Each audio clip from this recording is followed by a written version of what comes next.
I have a basil patch here that's been doing really well, and I've been picking a little bit of basil, but now it's really starting to go to flower, so it needs a good pruning. I was actually waiting to do this both until I could show you, and I had to get some good olive oil because I'm going to be making some pesto this afternoon. So one thing I've found from experience is a lot of the gardening books say when it starts to flower just to pinch the flowering tops to prevent further flowering. But what I've found is that then it just makes these flower and then they branch and you get more flowers, and pretty soon all you have is these small leaves and a lot of flowers, which isn't going to continue to give us nice basil for the rest of the season, which is what I want.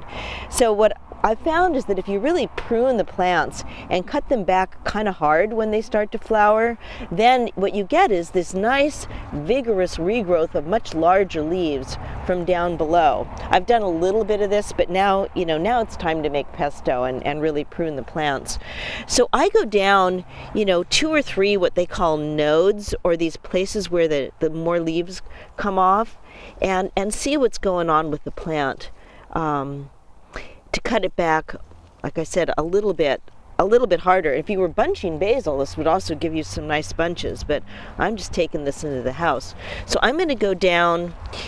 to where I can see several branches coming off and really prune the plants a little harder. Probably a couple of weeks ago, I cut this